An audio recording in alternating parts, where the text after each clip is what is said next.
And if you bleed an institution dry long enough, you'll either weaken it so badly that it can't function, or it collapses and dies. So where's this in the long term going to take the church? Well, I guess the church probably should have stuck to some of its own teachings. Its humanitarian teachings of forgiveness, but yet right action, taking responsibility, but, confessing your sins and doing better. Mm-hmm. Well, I guess if they just stuck to their own theosophical teachings, they may not be in the mess that they're in now. Right. But if if the financial situation continues to bleed the church down long enough, it'll collapse. It's an institution. It functions on money. Yeah. Even the most good-hearted church out there in the world of denomination, whatever you want to pick, they still got to have the lights on and the doors open. Yeah, that's true. You bleed any business dry long enough, and it's a business. I don't care how you look at it, because if you manage it poorly, it goes under. It goes under, yeah. It will, and I don't know. It's hard to really say where this is going to go, because it's going to depend on how things turn around here, I'd say, within the next couple of years. Well, what do you think as far as like the, especially with the Catholic churches, what do you think they need to do to rectify the situation? Because now we see, I think, of this decrease in younger individuals wanting to practice Catholicism or going to Catholic churches or anything like that. So how can they rectify this situation? Because we know how they have more conservative stances on things which aren't really appealing to the younger generation. So how do you think they should begin to rectify this problem if they want to pretty much save the Catholic Church? Well, I think the first things first is, and I know I've kind of quoted this tongue-in-cheek before, the holier-than-thou attitude. That's what? Time to drop the attitude. Mm-hmm. People aren't buying it anymore, and the people can see through it. This is not the 13 or 1400s, where what the church spoke was law. This isn't that time anymore. This is 2010. Unfortunately, they have to evolve with the times.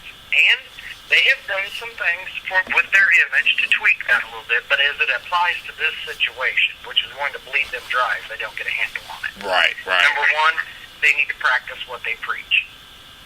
What would they tell someone in this situation?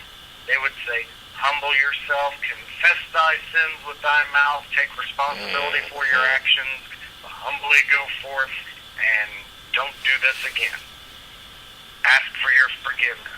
The church needs to get out there and tell these people exactly, tell the people what they want to hear. The people are right.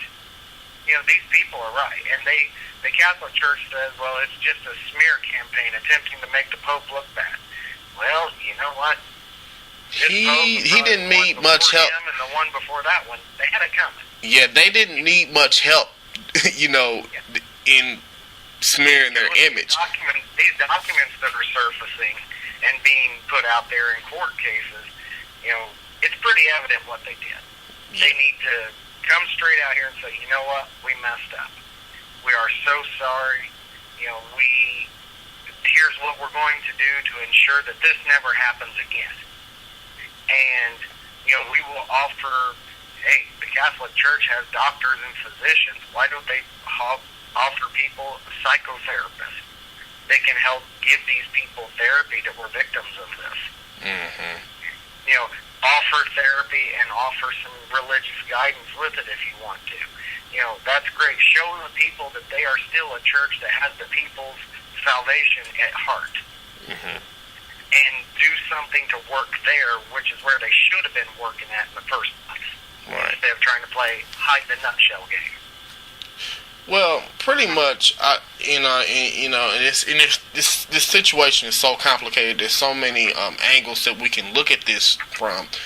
But to me, the bottom line is, it just speaks of religion in general, and how people really are starting to view organized religion in general, and this is not really helping, that cause. Because to me now, it kind of makes me question, like, are these religious leaders, or these icons that we look up to, can they even, if they can't even be trusted with the youth or the children, what can we trust them with?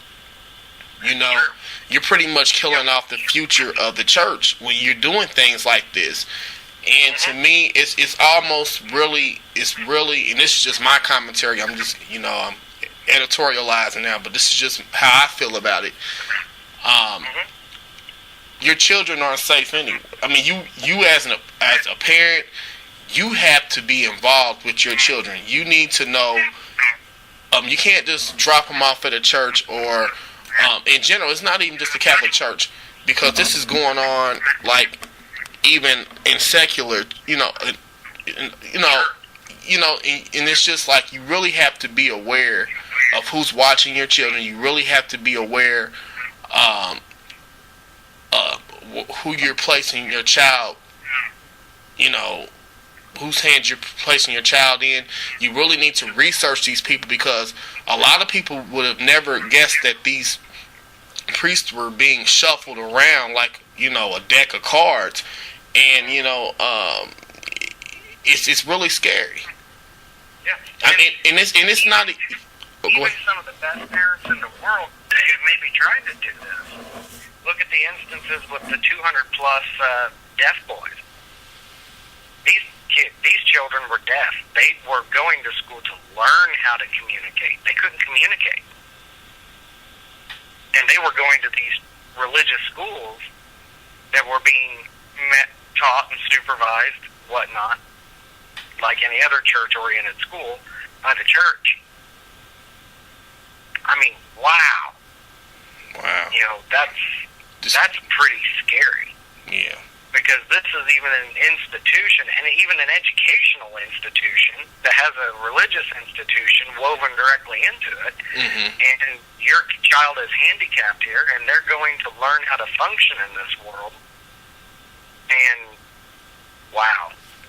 Yeah. I mean, that even amazes me. But you and I have discussed this before. We got a lot of churches nowadays that do background checks on people. You have to. Yeah. And I'm not going to get into specifics, but I've known of different religious institutions where they are now resorting to this, because you don't know who is coming off the street. And a lot of people, I was listening to a very popular channel on YouTube, the Young Turks, and they did a story today based upon a study, and I don't have that exact that study's name, but I'll probably try to put that link in the description field when I post this video up. But they were saying how now, and this was really shocking when I heard this. They said you're more likely to have to be a victim of a crime in a church than at a strip club. Like, you're more likely to see crimes committed in church than a strip club. And I thought about that, and I was like, wow. But when you think about it, a lot of people prey on the church, and they use it as an opportunity to prey on the church, because they feel that a lot of people have their guards down in the church. They don't, you see a lot of molestation goes on in church, a lot of fraud, embezzlement, even drug usage. There's so much going on in the church, and a lot of people sweep it under the rug.